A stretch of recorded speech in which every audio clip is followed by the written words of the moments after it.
Hi guys, pauwi na ako ngayon. Pauwi na po ako ngayon. And walking ulit. Another 25 minutes walk. Yes, more than 20, mga 30 minutes walk.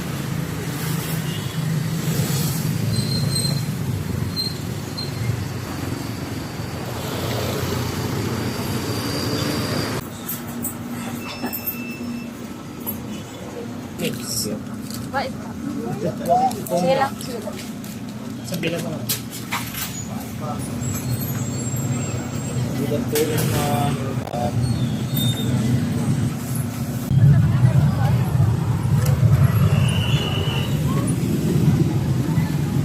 Hi, T. Bye-bye.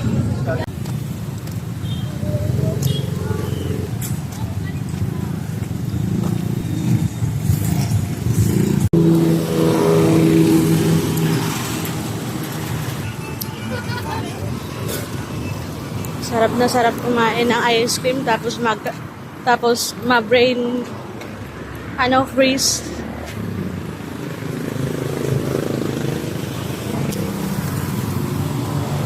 Pauwi na ako guys. And malayo pa yung uuwian ko.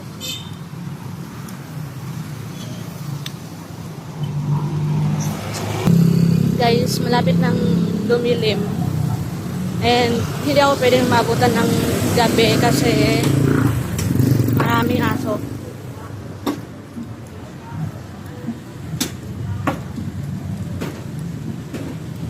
Maraming aso sa barangay namin.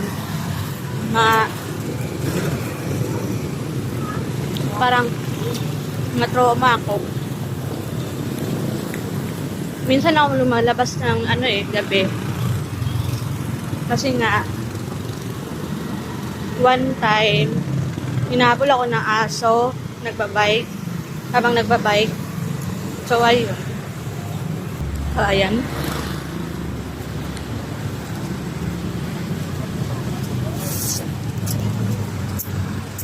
Dito na ako sa mamahaling lugar. Charot.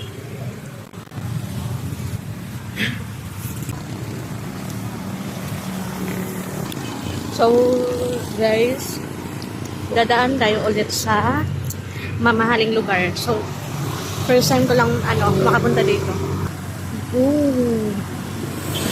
Tira niyo yan, guys. Ayan. Price update. Parang grade ko lang to Grade ko ng high school. Charot. Grade ko po yan ng high school. Ayan, no? So, habang binabaybay natin yung daan pauwi, madadaanan natin yung school ko nung elementary. Yan, guys.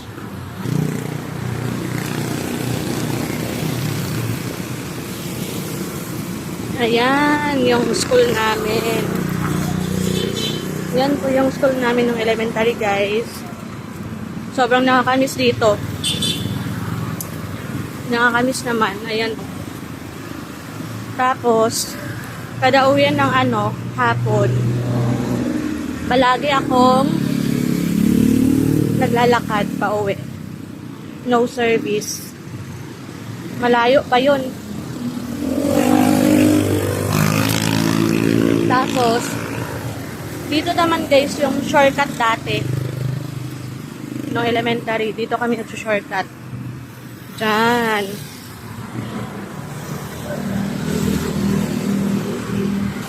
Tapos, alam niyo ba guys, dun sa shortcut na yon na pinakita ko, yung ginagawa namin dati, nagdo-doorbell kami sa mga bahay-bahay, tapos sabay takbo. Ganyan yung ginagawa namin nung elementary.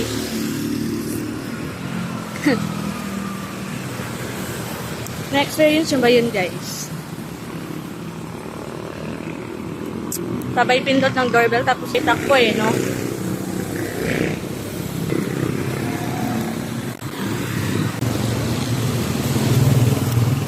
Ang gagal mahugot ng ice. Nakakainis tunog ng motor. Sobra. Sakit sa te. Malapit na ako. I mean, malayo pa pero parang malapit na.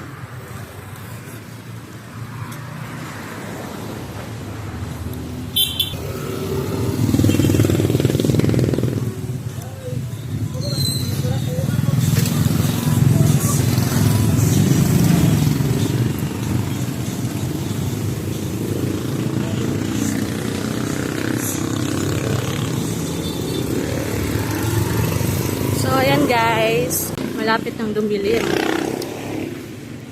Ayoko maabutan ng masyadong gabi na. Kasi, alam mo yun, nagbabantay yung mga aso sa labas. Yan talaga yung nila.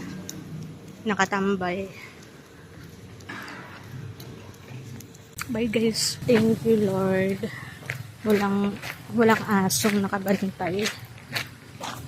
So safe. I'm safe now. Lapit na ako sa bahay guys. Yun, medyo madilim na.